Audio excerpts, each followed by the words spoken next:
வணக்கம். ராஜராஜன் தர்பார் 30th ஜனவரி உலக உத்தமராம் காந்தியடிகள் கொல்லப்பட்ட தினம் என்ற இந்த தினத்தில் அவரை பற்றி ஒரு சில நிமிடமாவது சிந்திக்க வேண்டியது ஒவ்வொரு இந்தியனுடைய கடமை. அந்த வகையில் அவரை பற்றி சில நினைவுகளை மக்கள் மன்றத்தில் பகிர்ந்து கொள்ள விரும்புகிறேன். மகாத்மா காந்தி அவர்கள் 1869 2 அக்டோபர் அன்று போர்பந்தர், குஜராத்தில் போர்பந்தர் என்ற இடத்தில் கரம்சந்த் காந்தி மற்றும் புட்லிபாய் ஆகிய தம்பதிகளுக்கு மகனாக பிறக்கிறார். இவருடைய தந்தை போர்பந்தர் ஸ்டேட்டில் முக்கிய மந்திரியாக இருக்கிறார். காந்தியடிகளுக்கு அந்த சின்ன வயசில் சட்டம் படிக்க வேண்டும், பேரிஸ்டர் ஆக வேண்டும் என்று ஒரு விருப்பம். ஆகவே லண்டனுக்கு சென்று அங்கே அந்த பேரிஸ்டர் பட்டம் பெற்று திரும்பி வருகிறார். இங்கே பாம்பே கோர்ட்டில் வாதிடுகிறார். ஆனால் அந்த அளவுக்கு அவர் திறமையாக வாதிட்டார் என்று சொல்ல முடியாது. அவருக்கே அவருடைய வாதத்தில் நம்பிக்கை இல்லை. இன்னும் ஒரு 20 வருஷம் கழித்து உலகமே அவரோட சொல்கிறத கேட்க போகுது அப்படின்ற நிலையிலிருந்து வந்த அந்த காந்தியடிகள் அந்த ஸ்டார்டிங் ஸ்டேஜ் 22 அந்த வயசில் அங்கே அவருக்கு ஒரு நீதிபதியை கூட கன்வின்ஸ் பண்ணுறக்கூடிய அளவில் ஒரு வாதம் செய்வதற்கு அவருக்கே நம்பிக்கை இல்லாமல் இருந்தது. அப்படிப்பட்ட நிலை இருந்தவர் சவுத் ஆஃப்ரிக்காவில் அவருடைய ஃப்ரெண்டு ஒரு கேஸ் விஷயமாக அங்கே கூப்பிட்றார். இவர் அங்கே அதை அட்டன் பண்ணுறதுக்காக போகிறார். 1991 அந்த வாக்கில் அங்கே போகும்போது தான் அவருடைய வாழ்க்கையில் ஒரு பெரிய திருப்பு முனை நடக்கிறது. ஒரு ட்ரெயினில் ஃபஸ்ட் கிளாஸ் டிக்கெட் வாங்கிட்டு போகிறார். ஆனால் அந்த டிக்கெட் கலெக்டர் கருப்பர்கள்லாம் இந்த ட்ரெயினில் போகக்கூடாது ஃபஸ்ட் கிளாஸ்ன்னு சொல்லிட்டு இறக்கி விடுறாங்க. இவரை நடுவர் பிளாட்ஃபார்மில் இறக்கி விட்டுட்டு போகுது அந்த ட்ரெயின். அன்றைக்கு ராத்திரி ஃபுல்லாக உட்காந்து சிந்திக்கிறார். இந்த மாதிரி நிறவெறியும் இந்த மாதிரி ஒரு இனவெறியும் இருக்கிற இடத்துல நம்ம இருக்கணுமா, இல்லை இது எதிர்த்து போராடணுமா? நம்ம வந்தது ஒரே ஒரு கேஸ் விஷயம், அதை முடிச்சுட்டு கம்முன்னு போகலாமா, இல்லை இதை எதிர்த்து போராடலாமா அப்படின்னு சொல்லிட்டு ஒரு பெரிய சிந்தனையில் ஈடுபட்டு அவர் ஒரு முடிவு எடுக்கிறார். இந்த கேஸ் மட்டும் கிடையாது, இங்கே இருந்து இதை எதிர்ப்போம் அப்படின்னு சொல்லி. அப்போ தான் முதலாக அவர் சத்தியாகிரகம் அதெல்லாத்தையும் முதல்ல இம்ப்ளிமெண்ட் பண்ணுறார். அங்கே இருக்கிற சவுத் ஆஃப்ரிக்காவில் இருக்கிற தமிழர்கள், முக்கியமாக தமிழர்கள் நிறைய பேர் இந்த சுரங்க தொழிலெலாம் இருந்தாங்க. அவங்க மற்றும் இந்தியன்ஸ் எல்லாத்துக்கும் மற்றும் அங்கே இருக்கிற லோக்கல் அதர் வகுப்பை சேர்ந்தவர்கள் இவர்களுக்கு எல்லாத்துக்கும் ஆதரவாக அவர் போரிடுகிறார். இதில் பிரிட்டிஷ் அரசாங்கம் அதில் ஸ்மட்ஸ் என்ற அதிகாரி இவரை அடக்குவதற்கு பெரும் முயற்சி செய்கிறார். அது ஒரு 10 வருஷம் அவர் போராட்டம் நடந்து கொண்டு இருக்கிறது. அதுக்கப்புறம் அவர் சவுத் ஆஃப்ரிக்காவிலேருந்து கிளம்புறதுக்கு கொஞ்சம் முன்னாடி அவரை இந்த ஸ்மட்ஸுங்கிற ஒரு ஜெயிலில் பிடிச்சி ஒரு இவருடைய போராட்டத்தை அடக்கும் வகையில் இவரை காந்தியடியை ஜெயிலில் போடுறார். ஜெயிலில் போடும்போது இவர் எட்டி வதைத்ததாக கேள்விப்படுகிறோம். எட்டி வைத்து அவர் ஜெயிலில் போகிறார். அதுக்கப்புறம் சில மாதங்கள் கழித்து அவர் விடுதலை செய்யப்படுகிறார். காந்தி விடுதலை செஞ்ச பொழுது காந்தி ஒரு செப்பல் ஜெயிலில் அவர் தங்கியிருந்த சமயத்தில் ஒரு செப்பல் செய்கிறார் காந்தி தன்னுடைய கையாலே. அதை ஸ்மட்ஸுக்கு ப்ரெசன்ட் பரிசாக கொடுக்குறார். அது ஸ்மட்ஸுக்கு போட்டு பார்க்குறார். அவரோட காலுக்கு கரெக்டாக சூட் ஆகுது. இது எப்படி என்னோடய கால் சைஸ் உங்களுக்கு எப்படி தெரியும் அப்படின்னு சொல்லிட்டு ஸ்மட்ஸ் கேட்குறார். அப்போது காந்தி சொல்கிறார், நான் ஜெயிலில் போடும்போது நீங்கள் எட்டி வதைச்சிங்க, அப்போ உங்களுடைய காலோட தடயம் என்னோடய ஷர்ட்டில் பதிஞ்சிருந்தது. நான் ஜெயிலில் இருக்கும்போது அந்த தடயத்தையே அளவாக வச்சு நான் உங்களுக்கு செப்பல் பண்ணேன். அதுதான் இந்த செப்பல், ஏற்றுக்கொள்கள் அப்படின்னு சொல்கிறார். இவர் அப்படியே புல்லரித்து போய் மயங்கி விடுகிறார் ஸ்மார்ட்ஸை. அதுக்கப்புறம் காந்தியடிகள் இங்கே இந்தியாவுக்கு அவர் பெரிய உலக அளவு தலைவர் ஆகிறார். ஸ்மட்ஸுங்கிறவர் அலைடு ஃபோர்ஸில் அதுக்கப்புறம் 20-25 வருஷத்தில் அவர் ஒரு பெரிய அலைடு ஃபோர்ஸஸ்க்கு ஒரு பெரிய கமாண்டராக ஆகிறார், மிலிட்ரி கமாண்டராக. அப்படி வரும்போது அவருடைய 1940s அந்த வகத்தில் ஒரு பொதுக்கூட்டத்தில் இவர் ஸ்மட்ஸ் காந்தியடிகளை பற்றி பேச வேண்டிய சூழ்நிலை வருது. அப்போ பேசுகிறார். இன்றைக்கு உலகம் ஃபுல்லாக காந்தியடிகளை எப்படி சமாளிக்கிறதுன்னு பேசி கொண்டிருக்கிறார்கள். ஆனால் முதலில் காந்தியை எதிர்த்த ஒரு ஆஃபீஸர் அப்படின்னு சொன்னால் நான் தான். சவுத் ஆஃப்ரிக்காவில் இருக்கும்போது 25 வருஷத்துக்கு முன்னாடி 1900s அப்போது இவரை எப்படி அடக்கிறதுன்னு எனக்கு புரியாமல் இருக்கும். என் கையில் பீரங்கி இருக்கும், துப்பாக்கி இருக்கும், எல்லா விதமான ஆயுதங்களும் என்கிட்ட இருக்கும். ஆனால் இவருக்கு எதற்காக அதை எப்படி நான் பயன்படுத்துவதே என்று எனக்கு தெரியாமல் முழித்து கொண்டிருந்தேன் அப்படின்னு சொல்லுவார். உண்மையிலேயே சத்தியாகிரகத்தோட வெற்றியே அதுதான். எதிரியை ஒழிப்பது அல்ல சத்தியாகிரகம், அவரை ஒழிப்பது அல்ல, அவருடைய மனோபாவத்தை மாற்றுவது. அதாவது எதிரி கையில் எல்லா விதமான ஆயுதங்கள் இருந்தாலும் இந்த ஒரு சத்தியாகிரகக்கு எதிராக அதை பயன்படுத்தக்கூடிய மனநிலை மட்டும் அவருக்கு வராது, மனசு வராது செய்யறதுக்கு. அப்படி இருக்கிறது தான் சத்தியாகிரகத்தோட வெற்றி. அது எடுத்துக்காட்டு இந்த காந்தி என்ற ஸ்மட்ஸோட அந்த ரிலேஷன் தான் சொல்லலாம். அதுக்காக எல்லாம் முக்கியமாக பார்த்தோன்னா அந்த ஒரு தாக்கி தன்னை வந்து கேவலப்படுத்தி அடிமைப்படுத்தி அடித்து சிறையில் தள்ளிய ஒருத்தர், அவருக்கு வந்து இவர் கையில் அந்த செப்பல் செஞ்சு கையில் கொடுக்குறார் ஸ்மட்ஸுக்கு. இன்னா செய்தாரை ஒருத்தல் அவர் நானே நன்னயம் செய்து விடல் என்று வள்ளுவர் சொன்னதுக்கு எடுத்துக்காட்டே இதுதான் சொல்லலாம். ஸ்மட்ஸ் வந்து அப்புறம் அந்த செப்பலை பற்றி சொல்கிறார். ஜெயிலில் எனக்கு காந்தி ஒரு செப்பல் கொடுத்தாரு, அதை வந்து இத்தனை வருஷத்துக்கு ஒரு மாதம் நான் வந்து போட்டுட்ருப்பேன், 30 வருஷமாக போட்டுருக்கிறாரு, நான் தான் போட்டுட்ருக்கேன் இதை வந்து. ஆனால் இப்போ ஆஃப் லேட் நான் என்ன நினைக்கிறேன்னா, அந்த செப்பல் காந்தி அவர்கள் தன்னுடைய கையால் செஞ்ச அந்த செப்பல் மேலே நீக்கக்கூடிய தகுதி எனக்கு இருக்குதா அப்படின்னு ஒரு சந்தேகம் வந்தது. அதனால் அந்த செப்பல் எடுத்து நான் வந்து ஒரு சேக்ரடாக அதை வந்து புனிதமாக கருதி ஒரு இடத்துல வச்சு அதை வாரத்து அதை பார்த்துட்ருப்பேன். நான் அது போடுறதுக்கு கூட எனக்கு இப்போ தயக்கம் வருது அப்படின்னு சொல்கிறார். இப்போ எவ்வளோ பெரிய அந்த தத்துவம் பாருங்கள். அந்த சத்தியாகிரகம் இந்த அளவுக்கு ஒரு எதிராளியை கூட தன் பக்கம் இழுக்கக்கூடிய அந்த பவர் வந்து அது காந்திக்கு இருந்தது அந்த காலத்தில்.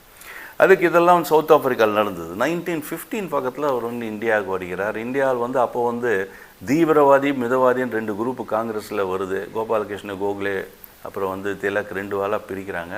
இவர் வந்து கோகலே இதில் ஆதரவாளர் இருக்கிறார் காந்தி. அதுக்கப்புறம் காந்தியே வந்து தலைமை ஏற்றுக்கொண்டு அவருடைய வழியில் தான் இந்திய சுதந்திர போராட்டம் முழுமையாக நடந்தது 1915க்கு அப்புறம். குறிப்பாக 1919 இந்த ரவுலட் ஆக்டு, ஜாலியன் வாலாபாக் படுகொலை, அதுக்கப்புறம் 1921 அந்த வாக்கில் வந்து ஒத்துழையாமை இயக்கம், அதுதான் முக்கியமாக காந்தி வந்து ஆரம்பித்த பெரிய இயக்கம். அது ஃபாரின் குட்ஸ் எல்லாத்தையும் வந்து பகிஷ்கிறது, எல்லாத்தையும் இருக்கிறது, அதெல்லாம் அது பெரிய இந்தியா ஃபுல்லாக பெரிய சக்ஸஸ் ஆகுது.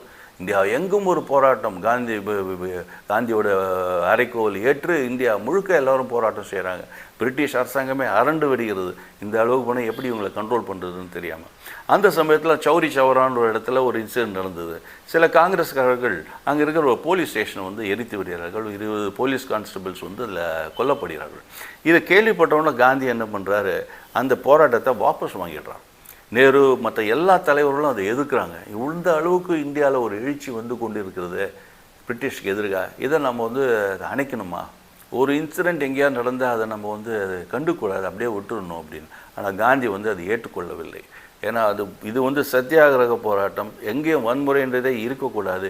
ஏதோ ஒரு இடத்தில் நன்முறை நடந்தால் கூட சரி, போராட்டம் வந்து தோல்வி தான், உண்மையிலே வெற்றி பெற்றாலும் அது தோல்வி தான், ஆகவே வேண்டான்னு சொல்லிட்டு அதை வாபஸ் வாங்குகிறார். எல்லாரும் வந்து வேறு வழி இல்லாமல் அதை ஒத்துக்கிறாங்க. இல்லாட்டி அப்போவே வந்து பிரிட்டிஷ் வந்து இந்தியாவுக்கு பயந்துட்டு சுதந்திரம் கொடுத்துருக்கலான்ற ஒரு நிலைமை வந்தது என்று பின்னாடி வந்து நேரு வந்து எழுதுகிறார். அதே மாதிரி அதுக்கப்புறம் வந்து 1930 முக்கியமாக அந்த தாண்டி மார்ச் வந்து உப்பு சத்தியாகிரகம், சிவில் டிசோபீடியன்ஸ், அது வந்து அவர் எடுத்துக்கிறார். சபர்மதி ஆசிரமத்திலேருந்து தாண்டிக்கு வந்து நடந்து போகிறார். நடைபாதை எல்லாம் ஃபாலோவர்ஸ் பின்னாடி போகுது. உலக அளவில் வந்து அவருடைய போராட்டம் வந்து வெளியில் வந்தது அந்த தாண்டி மார்ச்சும் போது தான். அதுக்கப்புறம் வந்து முக்கியமாக பார்த்தோம்னா இவர் வந்து ரவுண்ட் டேபிள் கான்ஃபரன்ஸ் அதெல்லாம் நடக்குது. அப்போ லண்டனுக்கு போகிறார். அப்போ வந்து அங்கே இருக்கிற லங்காஷயரில் இருக்கிற அந்த மில் ஓனர்ஸை வந்து இவர் பார்க்கணுன்னு இவர் விருப்பப்படுறார். பிரிட்டிஷ் அரசாங்கம் அதை கேட்டு பயப்படுது. ஏன்னா ஏற்கனவே இவருடைய அந்த ஃபாரின் குட்ஸ் எல்லாம் எரிச்ச அந்த காரணத்தினால அங்கேருந்து இப்போ சப்ளை பண்ண வேண்டிய துணிகள் எல்லாம் வந்து சப்ளை ஆக முடியாமல் மில் ஓனர்ஸு எக்கச்சக்கமான நஷ்டத்தில் அடிபட்டு போகிறாங்க. ஸோ காந்தியடிகள் அவங்க இருக்கிற அந்த மான்செஸ்டர், லங்காஷயர் அந்த பகுதியில் சுற்றுப்பயணம் போனால் இவரோட உயிருக்கே ஆபத்து வரக்கூடிய சூழ்நிலை இருக்குது, நடக்கலாம் அப்படின்னு சொல்லிட்டு பயப்படுறாங்க. ஆனாலும் காந்தி வந்து பார்க்கணும் அப்படிங்கிறாரு. அவங்க வந்து அரேஞ்ச் பண்ணுறாங்க. அங்கே போனால் பயந்துக்கிட்டு எல்லோரும் பயப்படுறாங்க. ஆனால் அங்கே பார்த்தோன்னா அந்த என்டையர் க்ரௌடு காந்தியால் அஃபெக்ட் ஆனவங்க, பாதிக்கப்பட்டவர்கள் எல்லாரும் வந்து அவருக்கு வந்து ஸ்டாண்டிங் அவேஷன் வந்து அந்த அளவுக்கு ஒரு ரிசப்ஷன் வேறு எந்த தலைவருக்கும் கொடுத்ததில்லை என்று சொல்லலாம். அந்த அளவுக்கு அந்த மில் ஓனர்ஸும் மக்களும் வந்து இவரை வந்து பார்க்கணுன்னு வந்து நின்று ஒரு கை அசைக்கிறார்கள். அதை பார்த்து பிரிட்டிஷ் அரசாங்கமே அரண்டு போய்விடுகிறது. இதுதான் காந்திக்கும் மற்ற தலைவர்கள், உலக தலைவர்களும் வித்தியாசம் என்று சொல்லலாம். மற்றெல்லாம் வந்து மக்கள் வந்து விரும்பும்போது தான் காந்திய தலைவரை வந்து மதிப்பாங்க. ஆனால் ஒரு தலைவர் இவங்களால் பாதிக்கப்பட்டவர்கள், தலைவரால் பாதிக்கப்பட்ட மக்கள், அந்த பிரிட்டிஷ் அவங்க லங்காஷயர் அவங்கெல்லாம் வந்து இவருக்கு மதிப்பு கொடுக்கணும் வந்து நிற்கிறதுங்கிறது உலக வரலாற்றிலே இல்லை என்று சொல்லலாம். அந்த அளவுக்கு ஒரு எதிராளியை கூட ஈர்க்கக்கூடிய ஒரு அந்த மாரல் பவர் வந்து காந்தி கிட்ட இருந்தது. அது ஸோ அந்த வகையில் ஒரு சிறப்பு காந்தி. அதுக்கப்புறம் 1942 அதில் வந்து குவிட் இண்டியா மூவ்மெண்ட்டுன்னு ஒரு மெயினாக ஒரு இது ஆரம்பிக்கிறார். ஏன்னா செகண்ட் வேர்ல்டு வார் போது ஜெர்மன் வந்து பிரிட்டிஷ் மேலே அட்டாக் பண்ணுறது, அதனால் இந்தியா மேலேயும் அட்டாக் பண்ணுறதுக்கு வரும். இந்தியா வந்து தேவையில்லாமல் இரண்டாம் உலகப் போரில் இழுக்கக்கூடாது என்பது காந்தியடிகளுடைய வாதம். ஏன்னா பிரிட்டிஷ் வந்து இந்தியாவை ஆட்சி செய்வதனால தான் இரண்டாம் உலகப் போருக்கு நம்ம உள்ளே போக வேண்டிய சூழ்நிலை ஏற்படுது. அதர்வைஸ் எங்களுக்கும் அதுக்கு சம்மந்தம் இல்லை. ஆகவே இந்தியாவை விட்டு நீ வெளியேறு, எங்களுக்கு வந்து இதில் இழுக்காத அப்படிங்கிறது காந்தியோட ஸ்டான்ஸ். அதுதான் குவிட் இண்டியா மூவ்மெண்ட், வெள்ளையனே வெளியேறு இயக்கம் 1942. அந்த வாக்கில் அதுக்கு முன்னாடி அந்த சமயத்தில் தான், ஆனால் அந்த சமயத்தில் இவர் வந்து அரெஸ்ட் பண்ணி ஜெயிலில் போட்டுறாங்க. அது பெரிய அந்த இயக்கமே தோல்வி அடைகிறது. இன்ஃபேக்ட் அந்த இவர் ஜெயிலில் இருக்கிற ஒரு சமயத்தில் தான் காந்தி பிரிட்டிஷாரால் கைது செய்யப்பட்டு ஜெயிலில் இருக்கிற சமயத்தில் தான் இவருடைய மனைவி கஸ்தூர்பாய் வந்து இறக்கிறார். அதுக்கப்புறம் அதை கூட அவர் வந்து ஒரு இதை வந்து பார்த்துட்டு போகிறாரு. அந்த அளவுக்கு பர்சனலாக அஃபெக்ட் ஆகிறாரு இந்த போராட்டத்தினால். அதுக்கப்புறம் வந்து குவிட் இண்டியா மூவ்மெண்ட் டோட்டலாக ஃபெயிலியர் ஆகிடுது.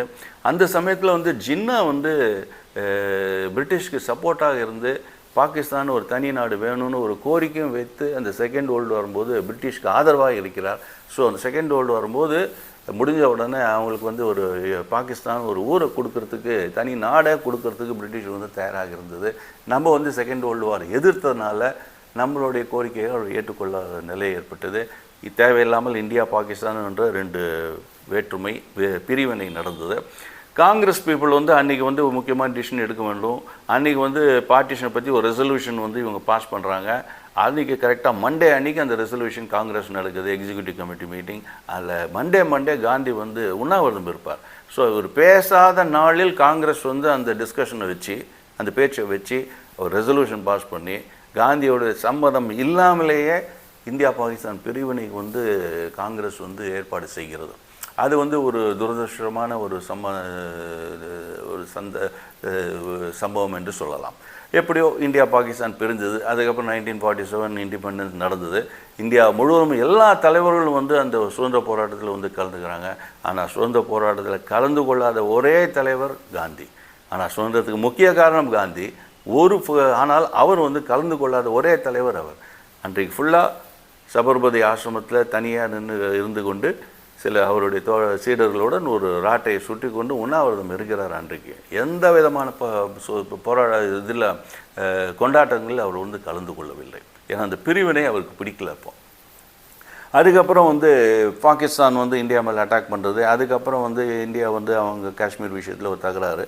அதுக்கப்புறம் வந்து பார்க்கும்போது இந்தியா பாகிஸ்தான் பிரிவினையும் போது பிரிட்டிஷ் அரசாங்கம் வந்து சில அமௌண்ட்ஸ் 1/3 ஆஃப் ட்ரெஷரி வந்து அந்த அமௌண்ட்டை வந்து இந்தியா வந்து பாகிஸ்தானுக்கு கொடுக்கணும்னு சொல்லிட்டு ஒரு கண்டிஷன். ஆனால் நேரு கவர்மெண்ட் என்ன பண்ணுறாங்க, பாகிஸ்தான் கிட்ட அந்த காசை கொடுத்தா நம்மளுக்கு இந்தியாவுக்கு அகெயின்ஸ்டாக அவங்க பயன்படுத்துவாங்க, ஆர்ம்ஸ்லாம் வாங்கிட்டு, அதனால் கொடுக்க வேண்டாம்னு ஒரு முடிவு எடுக்கிறார். ஆனால் காந்தி வந்து அதை எதிர்க்கிறார்.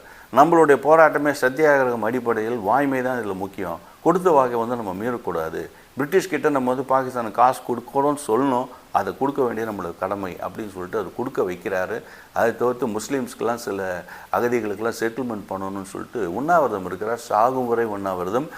காந்தி இருந்த கடைசி உண்ணாவிரதம் அதுதான். அந்த 47 எண்டில் அந்த சமயத்தில் வந்து அந்த உண்மையிலேயே சாகிற அளவுக்கு போகிறார், கோமா ஸ்டேஜுக்கு போகிறார் காந்தி. அதுக்கப்புறம் நேரு வந்து காந்தியோட படுக்கைக்கு வந்து அந்த பாகிஸ்தான் கொடுக்க வேண்டியதெல்லாம் கொடுக்குறேன்னு சொல்லிட்டு அவர் வந்து அஷூரன்ஸ் கொடுத்து காந்தியை வந்து உண்ணாவிரதத்துலேருந்து வெளியில் கொண்டு வருகிறார். அந்த அளவுக்கு வீக்காகி கோமா ஸ்டேஜுக்கு போகிற நிலைமைக்கு போயிட்டார் காந்தி. ஸோ காந்தியோட கடைசி உண்ணாவிரதம் நேரு அகெயின்ஸ்டாக தான் அவர் இருந்தார். அவர் விரும்பினபடி பாகிஸ்தான் கொடுக்க வேண்டிய காசை கொடுக்க வச்சார். இதனால் பாதிக்கப்பட்ட வெறுப்புற்ற சில தீவிரவாதிகள் என்ன பண்ணாங்க, இனிமேல் காந்தி உயிரோடு இருந்தால் நம்மளுக்கு வந்து விடிவு காலமே கிடையாது, ஆகவே அவரை கொல்ல வேண்டும் என்று சொல்லி முடிவு செய்கிறார்கள். அதில் குறிப்பாக இந்த மதன்லால், அப்புறம் வந்து பேட்ஜேன்ற ஒருத்தர், அதுக்கப்புறம் நாத்ராம் கோட்சேவுடைய அண்ணன் கோபால் கோட்சே, அவன் வந்து முக்கியமாக வந்து கொலை பண்ணுறது இந்த 3 பேர் வந்து பிளான் பண்ணுறாங்க. 20th ஜனவரி காந்தியோட ப்ரேயர் மீட்டிங் போதே இந்த கொலைக்கு நடக்கிறது. காந்தியோட ஸ்டேஜுக்கு பின்னாடி இருந்து ஒருத்தர் குண்டு போடுற மாதிரியும், ஸ்டேஜுக்கு முன்னாடி நின்று கொண்டு இந்த கோபால் கோட்சே துப்பாக்கியால் சுட வேண்டும் என்றது அவங்களோட திட்டம். ஆனால் பின்னாடி இருந்து போட வேண்டிய குண்டு தவறி தனியாக சைடில் போய் விழுந்துருது, காந்தி மேலே விழலை. முன்னாடி நிறந்த அந்த கோபால் கோட்சேக்கு சுடுறதுக்கு தைரியம் இல்லாமல் அவன் அப்படியே விட்டுடுறான். ஆனால் இவரெல்லாம் அரெஸ்ட் செய்யப்படுகிறார்கள். அதுக்கப்புறம் இன்வெஸ்டிகேஷன் நடக்குது. அந்த இன்வெஸ்டிகேஷன் போது அந்த போலீஸ் ஆஃபீஸர் வந்து புனேலெல்லாம் இன்வெஸ்டிகேட் பண்ணிவிட்டு யாரெல்லாம் வந்து இந்த கும்பல் வந்து காந்தியை கொல்ல போகிறாங்கிறது ஃபுல் லிஸ்ட்டோடு அவர் கைக்கு கிடைக்கிது, இன்க்ளூடிங் நாத்தராம் கோட்சேவோட ஃபோட்டோவோட. அவர் வந்து டெல்லிக்கு திரும்பி வந்தார். 30ஆம் தேதி திரும்பி வருகிறார், ஜனவரி 30 காலை. வந்த களைப்பில் வந்து ட்ரெயினில் வந்த களைப்பில் நேராக வந்து அந்த ஃபோட்டோஸ் எல்லாத்தையும் வந்து இன்ஃபர்மேஷன் வந்து ஆஃபீஸில் சப்மிட் பண்ணாமல் நாளைக்கு சப்மிட் பண்ணிக்கலாம்னு சொல்லிட்டு வீட்டில் போய் ரெஸ்ட் எடுக்கிறார். ஆனால் அன்றைக்கி ஈவினிங் அதே கும்பல், ஆனால் தனியாக நாத்ராம் கோட்சேன்னு ஒருத்தன், இந்த வாட்டி கும்பலில் லாஸ்ட் டைம் வந்து நீங்கள் எல்லாத்தையும் குழப்பிட்டீங்க, கும்பலில் வேண்டாம், நான் தனியாக பண்ணுறேன்னு சொல்லிட்டு ஒரு துப்பாக்கி, குவாலியரில் போய் துப்பாக்கி வாங்கிட்டு வரான். வாங்கிட்டு வந்து காந்தியோட ப்ரேயர் மீட்டிங்கில் ஸ்டேஜு, இது முன்னாடி கூட்டம், முன்னாடி ரோவில் வரணும்னு நினைக்கிறான். ஆனால் முன்னாடி ரோவில் உட்கார முடியல. ஏன்னா அந்த துப்பாக்கி வந்து ஒரு 10 அடி தான் ஷூட் பண்ணும், சரியாக குறியாட ஷூட் பண்ணலாம். ஸோ முதல் ரோவில் இவர் உட்காரணும்னு ட்ரை பண்ணுறான், சீட்டு கிடைக்கல. நடுவில் கொஞ்சம் தள்ளி தான் ஒரு இடம் கிடைக்குது, கும்பல் நடுவில் தான் அவனுக்கு கிடைக்கிது நாத்ராம் கோட்சேக்கு. எப்படா சுடுறதுன்னு வெயிட் பண்ணிகிட்டு இருக்கான். அவ்வளோ தூரத்தில் சுட முடியுமான்னு ஒரு சந்தேகம். அந்த சமயத்தில் அந்த ஸ்டேஜுக்கு இந்த பக்கம் ஒரு கெஸ்ட் ஹவுஸ், அந்த கெஸ்ட் ஹவுஸில் காந்தி வந்து தங்கிக்கிட்டு இருக்கிறார். வல்லபாய் பட்டேல் அவர் வந்து பார்க்க வருகிறார். நேருக்கும் வல்லபாய் பட்டேலுக்கும் ஒரு மனஸ்தாபம் காரணமாக ரிசைன் பண்ண போகிறேன்னு சொல்லிட்டு பட்டேல் சொல்கிறார். அப்போ வந்து காந்தி வந்து, இல்லை நீங்கள் பண்ணக்கூடாது, நீங்கள் வந்து காந்தி, இவர் நேரு, பட்டேல் 2 பேருடைய சேவை வந்து நாட்டுக்கு தேவை அப்படின்னு சொல்லி அவர் கன்வின்ஸ் பண்ணி அவர் வந்து ஏற்றுக்க வைக்கிறார். அப்படி பேசிகிட்டு இருக்கும்போது 5 மணிக்கு அந்த ப்ரேயர் மீட்டிங்க்கு டைம் ஆகிடுது, தள்ளி போயிடுது. 5:10 அது மாதிரி ஆகிடுது, சில நிமிடங்கள் தள்ளி போயிடுது. காந்தி வந்து அந்த ப்ரேயர் மீட்டிங் எப்போவுமே கரெக்ட் டைம் போவார். அதனால் இவர் வந்து நேரமானது காரணமாக சாதாரணமாக இந்த கெஸ்ட்டில் வந்து இப்படி போய் அந்த ஸ்டேஜுக்கு போகணும். இவர் என்ன பண்ணுறாரு, குறுக்க மக்களை வந்து விலக்கிக்கிட்டு இந்த டயகனலாக நடுவில் வந்து மக்களை விலக்கிக்கிட்டு போய் ஸ்டேஜுக்கு போகிற ட்ரை பண்ணுறார். அப்படி போகும்போது இவர் கோட்சேவோடக்கு நேராக முன்னாடி வந்து நிற்கிறார். எங்கேயோ அந்த பக்கம் போகிறவரை எப்படி சுடுறதுன்னு நம்ம காத்துட்டு இருந்தோம், நம்ம எதிர்க்கே வராருன்னு சொல்லிட்டு நேராக எடுத்து அவன் வந்து ஷூட் பண்ணிட்டான். காந்தி வந்து he died on the spot. So அந்த மாதிரி ஒரு உலக ஒத்தமர். அந்த காலத்தில் வந்து அவதாரங்கள்னு சொல்லுவார்கள். ஒரு பற்றிய காரணத்துக்காக விஷ்ணு ஒரு அவதாரம் எடுப்பார், எடுத்துவிட்டு அந்த காரியம் முடிஞ்சவுடன் மறைந்து விடுவார், அவர் போயிடுவார் மேலே வைகுண்டத்துக்கு. அதே போல் தான் ஏதோ ஒரு காரணத்துக்காக வந்து இந்திய விடுதலை அப்படின்ற ஒரு காரணத்துக்காக வந்து அது முடிந்த ஒரு 6 மாதத்தில் உலகையை விட்டே சென்று விட்டார் அந்த நம்மளுடைய காந்தி. இந்த மாதிரி வந்து அவரோட ஸ்டேட்மெண்ட், அவரை பற்றி வந்த ஸ்டேட்மெண்ட்லாம் படிக்க போகும்போது ஒரு ஸ்டேட்மெண்ட் ரொம்ப மனசை தொடுற மாதிரி இருக்கும். இது கிரேட்டஸ்ட் இந்தியன் ஆஃப்டர் புத்தா அப்படின்ற ஒரு பெருமை கூடியவர். புத்தருக்கு அடுத்தபடியாக ஒரு தலை சிறந்த இந்தியன் என்ற பெயர் கூடிய மகாத்மா காந்தி. அவருடைய சத்தியாகிரகம் என்றுமே நிலைத்து நிற்கும். இந்த நாளில், அவர் மறைந்த இந்த நாளில் அவரை பற்றி சில நிமிடங்கள் நினைத்து பெருமைப்பட வேண்டியது ஒவ்வொரு இந்தியனுடைய கடமை என்ற வகையில் என்னுடைய நினைவுகளை இங்கே பகிர்ந்து கொண்டேன். அது என்னுடைய மகிழ்ச்சி. ஆனால் இந்த தினத்தில் காந்தியடிகளை போற்றி வணங்கி விடைபெறுகிறேன். நன்றி, வணக்கம். ராஜராஜன் வாசன், இந்திய மறுமலர்ச்சி இயக்கம்.